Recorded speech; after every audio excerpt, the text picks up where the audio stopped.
Hello అండి, అందరికీ నమస్తే. ప్రస్తుతం మనతో పాటు సీనియర్ జర్నలిస్ట్ భరద్వాజ్ ఉన్నారు. ఆయనతో మాట్లాడదాం. నమస్తే సార్. నమస్తే. సార్, ప్రస్తుతం పంజాగుట్ట పరిధిలో ఒక దారుణమైన సంఘటన చోటు చేసుకుందని చెప్పుకోవాలి. ఎందుకంటే ఒక పారిశ్రామికవేత్త ఆస్తి పంచివ్వలేదు అని చెప్పేసి మన్మడే వచ్చి చంపేశారు అని చెప్పేసి ఒక వార్త వస్తుంది. దీన్ని ఎలా చూడొచ్చు అంటారు? అంటే అంత ఆస్తులుండి కూడా ఇలా ఈ సంఘటన ఎలా?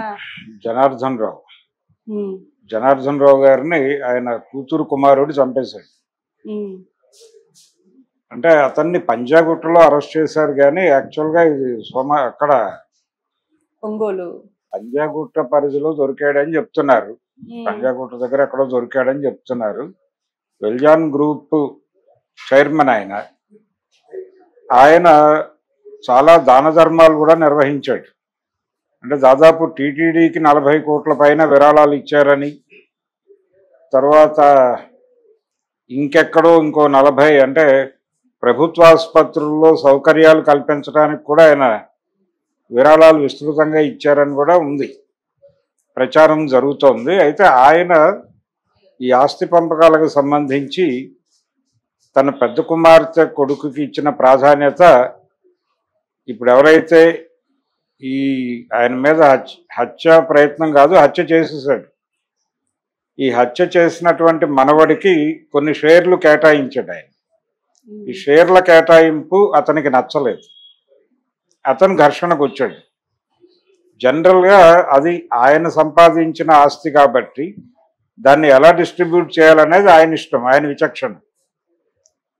ఎవరికి అప్పచెపితే ఈ గ్రూపు, అంటే ఇది కేవలం ఆస్తుల పంపకం మాత్రమే కాదు, వాళ్ళు నిర్వహిస్తున్నటువంటి ఇతర వ్యాపార వ్యవహారాలు, వాటి కొనసాగింపు, ఇవన్నీ కూడా దృష్టిలో పెట్టుకునే చేస్తారు. ఏది చేసినా అంటే అతను సమర్థుడు అని అనుకున్నాడు ఆయన, పెద్ద కుమార్తె కుమారుడు సమర్థుడు అని అనుకుని అతని చేతికి బాధ్యతలు అప్పచెప్పి ఉండొచ్చు.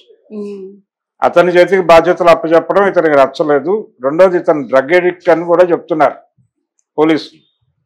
డ్రగ్ ఎడిక్ట్ అవునా కాదా అనేది పక్కన పెట్టేస్తే, ఈ జనరేషన్లో చాలా మందిలో, ఒక పిల్లల్లో పర్టికులర్గా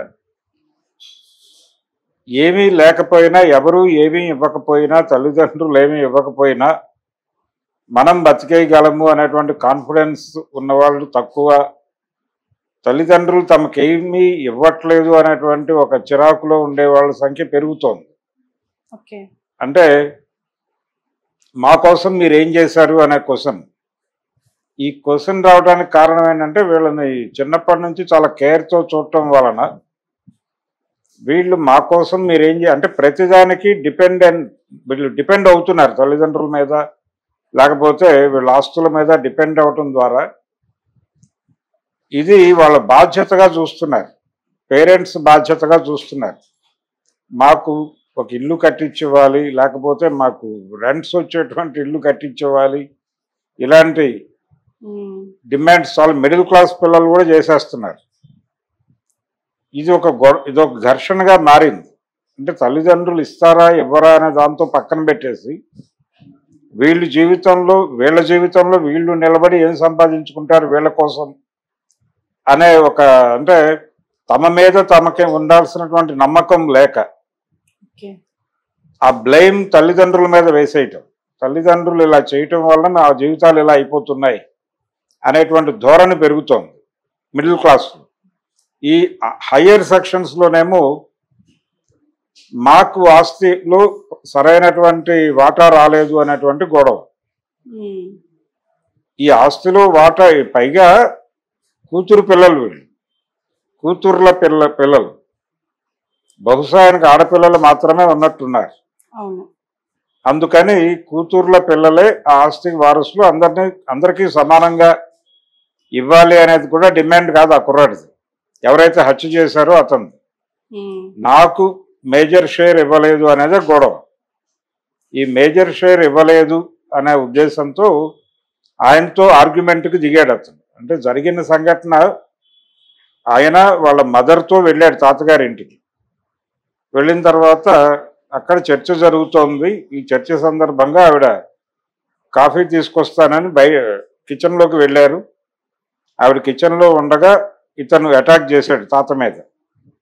అటాక్ చేసి ముందే కత్తి పెట్టుకుని ఉన్నాడు, అతను ప్రిపేర్ అయి ఉన్నాడు. ఒకవేళ నా మాట చెల్లుబడి కాకపోతే తాతను చంపేద్దామని డిసైడ్ అయి మేబీ చెప్పుంటాడు, మీరు నా మాట వినకపోతే చంపేస్తాను అని కూడా చెప్పుంటాడు. ఆయన దాన్ని సీరియస్గా తీసుకొని ఉండకపోవచ్చు, ఏడిసావులే అనే పద్ధతిలో ఏదో మాట్లాడి ఉంటాడు ఆయన. వీడి ఈగో హర్ట్ అయ్యి వెళ్ళి అటాక్ చేసి దాడి చేస్తాడు. ఈ దాడి జరుగుతుండగా ఈ అరుపులు కేకలు విని ఆవిడ కిచెన్లో నుంచి వచ్చింది.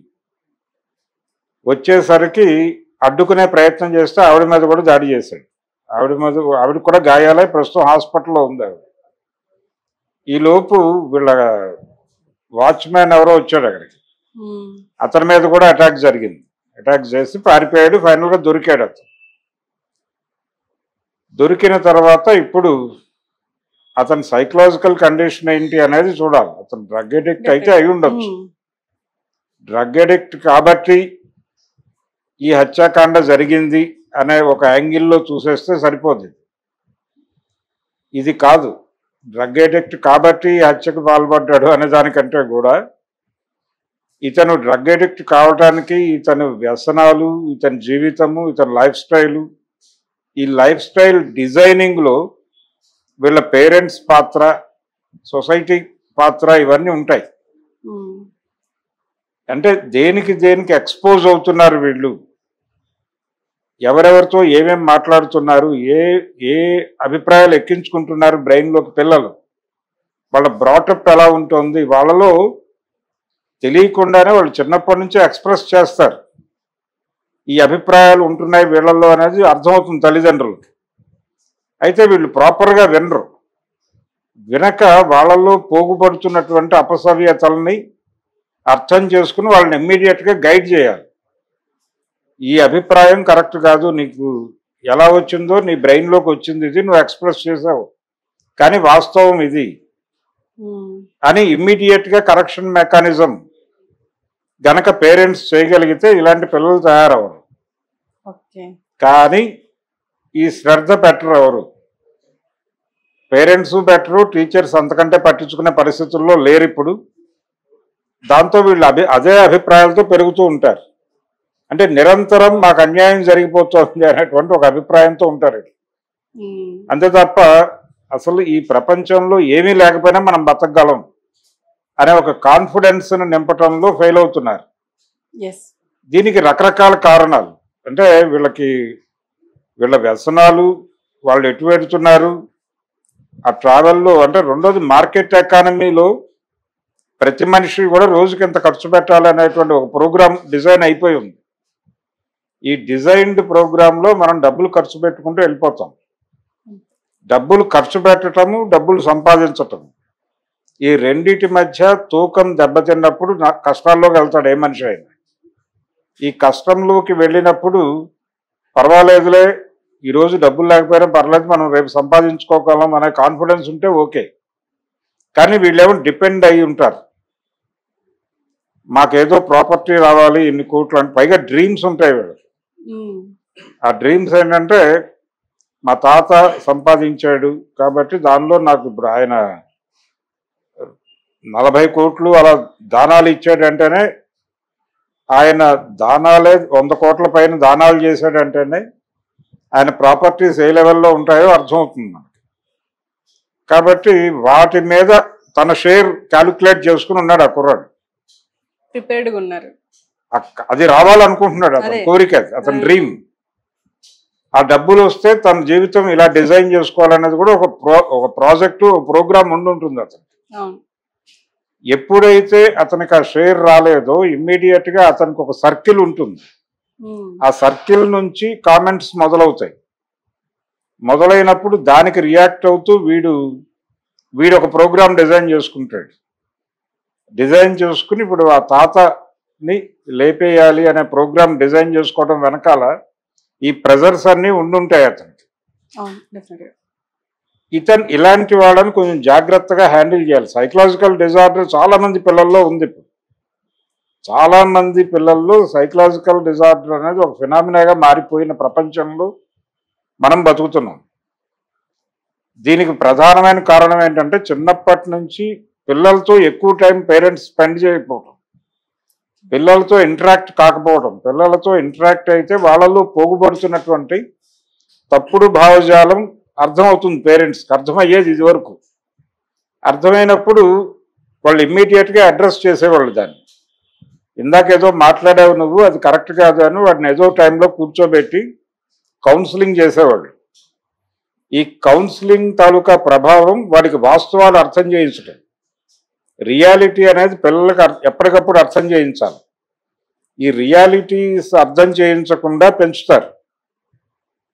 వాడి లైఫ్ అర్థం కాదు, వాడి చేత ఏ పని చేయించరు. చిన్నప్పటి నుంచి ఏ పని చేయించకపోవటం వాడిని కొంచెం అంటే ఒక బోన్లో ఉంచినటువంటి వ్యక్తిలాగా చూడటం, బోన్సాయి మొక్కలాగా, ఒక కుండీలో ఉన్న మొక్కలాగా చూడటం, చాలా జాగ్రత్తగా చూసుకుంటున్నాం కదా, కేర్ తీసుకుంటున్నాం అనే భ్రమలో ఉంటారు. కానీ వాళ్ళకి లైఫ్ అర్థం కాకుండా చేస్తున్నాము అని అనుకోరు. దాంతో వీడికి లైఫ్ అర్థం కాదు, రియాలిటీ అర్థం కాదు, రియాలిటీని ఎలా ఫేస్ చేయాలో తెలీదు. రోజువారీ సమస్యలతో నాకు ఏ సంబంధం లేదు, ప్రతి పని ఎవరో చేసి పెడతారు అనుకుంటారు. ఈ ఎవరో చేసి పెడతారు అనుకున్నప్పుడు చేయటానికి ఎవరు లేరు అన్నప్పుడు వీళ్ళ రియాక్షన్ చాలా వైలెంట్గా ఉంటుంది. ఆ వైలెంట్ రియాక్షనే ఇప్పుడు మనం చూసాం. తాతని చంపిన మనవడు అనే కథలో చూసాం. కాబట్టి ఇలాంటి మనవళ్ళు, ఇలాంటి కొడుకులు చాలా మంది తిరుగుతున్నారు సమాజంలో. చాలా మంది తల్లిదండ్రులు తమ పిల్లల్ని చూస్తేనే భయం వేస్తుంది ఈ రోజుల్లో. అంటే పిల్లలు ఎక్స్ప్రెస్ చేస్తున్నటువంటి, అంటే వాళ్ళు పెరిగిన తర్వాత ఎక్స్ప్రెస్ చేస్తున్న అభిప్రాయాలు చూసి భయపడుతున్నారు. ఈ అభిప్రాయాలు వాళ్ళకి ఈ ఒక్కరోజుతో రాలా, ఈ ఒక్కరోజుతో వచ్చినవి కాదు. అది వాడు చిన్నప్పటి నుంచి వాడిలో నెమ్మదిగా మేటేసుకుపోతున్నటువంటి భావజాలం తాలూకా రియాక్షనే ఇప్పుడు మనం వింటున్నాం. ఇది ఇలాంటి ఎక్స్ప్రెషన్ వాళ్ళ నుంచి రావడానికి కారణం మనమే అని చెప్పి వీళ్ళు అనుకోరు.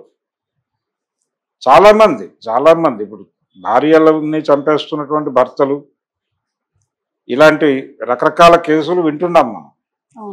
వీళ్ళందరూ కూడా అంటే ఒక రకమైనటువంటి అహంకార ధోరణి, నా అంతటి వాడిని నేను, నాకు ప్రతి ఒక్కరూ సరెండర్ అయి ఉండాలి, ఇలాంటి ఒక అభిప్రాయం. రోడ్డు మీద వెళ్ళేటప్పుడు కూడా అవతల వాడికి స్పేస్ ఇవ్వాలి అనే ఆలోచన ఉండేది ఇదివరకు.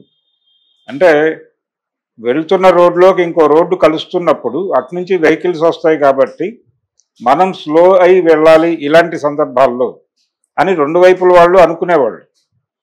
ఇప్పుడు అలా అనుకోవడం లేదు. అవతల వాడు అడ్జస్ట్ అవ్వాలి, నేను మాత్రం నా వేగంలో నేను వెళ్ళిపోవాలి అన్న ధోరణిలోనే బిహేవ్ చేస్తున్నారు. ఈ ధోరణి చాలా ప్రముఖంగా ఇదివరకు అలా ఉండేది కాదు. మా చిన్నప్పుడు కూడా అలా ఉండేది కాదు. ఏదైనా అవతల నుంచి వాహనాలు వచ్చే కార్నర్ కానీ ఏదైనా ఆ ఏరియాకి వెళ్ళినప్పుడు స్లోగా వెళ్ళాలి అనేది ఒక పద్ధతి పాటించేవాళ్ళు. అలాగే వెనక వాహనం వేగంగా వస్తున్నప్పుడు వీళ్ళు స్లోగా వెళ్ళేవాళ్ళు కొంచెం పక్కకు తీసి ఒక్కోసారి ఆపేసేవాళ్ళు.